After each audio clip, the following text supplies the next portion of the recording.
আজকে কিন্তু অনেক আনন্দ নিয়ে কিন্তু আজকে প্রথম কাজটা শুরু করা হলো। একদিন কিন্তু এসেছিল দুপুর বেলাতে লোক এসে কিন্তু এটা ওপেনিং করে দিয়ে গেছে। তো রাতটা বর কাজের থেকে ফিরে কিন্তু সেটাকেই ভালো করে দেখে নিচ্ছে। তাই ভাবলাম চলো আজকে রাতে থেকে ভিডিওটা শুরু করে দিই আর তোমাদেরকেও টুক করে একটু শেয়ার করে দেই। হ্যালো আমার মিষ্টি বন্ধুরা, কেমন আছো তোমরা সবাই জানিও। আমি মল্লিকা, বিজে মল্লিকা ব্লগে তোমাদেরকে অনেক অনেক স্বাগত জানাই। তো দেখতেই পাচ্ছ নেক্সট দিন মানে পরের দিন সকাল বেলাতে বরমশাই কাজে লেগে পড়েছে।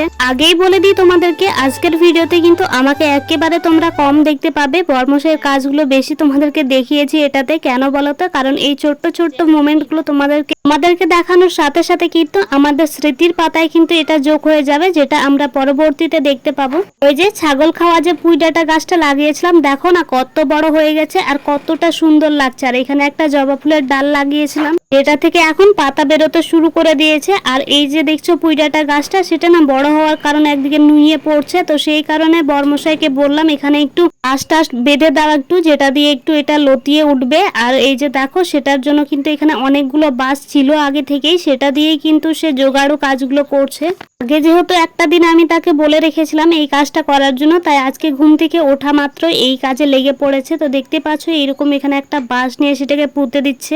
এখানের মাটিটা অনেকটা নরমই ছিল, সেই কারণে কিন্তু সে পোতার চেষ্টা করছিল এমনি। তারপর কিন্তু সেটা হয়ে ওঠেনি দেখে বাঁশ দিয়ে তাকে পিটে পিটে সেটাকে পুঁততে হয়েছে। দেখতে পাচ্ছ বাঁশ দিয়ে পিটছে। আর আজকে ওয়েদারের অবস্থা দেখতে পাচ্ছ কিরকম, পিটতে গিয়ে এখানে তারটাকে লাগিয়ে দিয়েছিল। তো সেটাই আমি তোমাদেরকে দেখাচ্ছিলাম। কেউ কি বলবে এটাই সেই গাছটা? দেখে কি কেউ চিনতে পারছো যে এই গাছটাই হচ্ছে সেই ছাগলে খাওয়া গাছ? উপরটাতে দেখো এইরকমটা ঠিক বাঁশ পুঁতে বানিয়ে দিল আর গাছটাকে বেঁধে দিয়েছে কমচির সাথে, যেটা লতিয়ে উঠবে আর কি। আর এইদিকে আমি বাড়ির কাজগুলো সেরে নিয়ে স্নান কমপ্লিট করে নিলাম। আর সকালবেলাতে নখটা একটু ব্যথা করছিল, তাই নেল পালিশ লাগিয়ে দিলাম। আর এই যে দেখো আমাদের এই ছোট্ট একটুখানি ঝাড়টা বানিয়ে দিল। তারপর বরমশাই বেরিয়ে গিয়েছিল একটা আঠা কিনতে, যেটা পাশের দোকানে ছিল না, সেই কারণে কিন্তু দূরে যেতে হয়েছে। তো এই যে দোকান থেকে বাড়ি ফিরে আসলো, আর ফিরে এসে যেটা তোমাদেরকে দেখাচ্ছে। আর কালকে রাতে যে জেরক্সগুলো বার করে রেখেছিল, কি কি লেখা ছিল সেটাতে কে কে বুঝতে পেরেছো কমেন্ট করে জানাও তো। তো দেখতেই পাচ্ছ এটাতে ভালো করে আঠাটা প্রথমে লাগিয়ে দিল।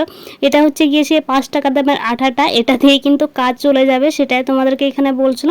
তো এখানে বাইরের দিকে দোকান ঘরে রাস্তার সামনেটায় দেখো এখানে সেটাকে আঠা দিয়ে ভালো করে বসিয়ে দিচ্ছে। এর আগে যে জোগাড় বুদ্ধিটা তোমরা দেখেছিলে, এটা কিন্তু তার আগের ভিডিও। তো এখানে হচ্ছে গিয়ে একটু দূরে হয়ে গেছিলো দেখে ওই পোস্টারটা পরে বানাতে হয়েছে। রাত্রেবেলা কাজে থেকে ফেরার পথে নিয়ে এসেছিল অনেকগুলো মাছ, যেটাকে আমি এখন ভাজা করতে বসেছি। আর ভাত আছে, তরকারি আছে, শুধু এটাকে ভেজে রেখে দেবো।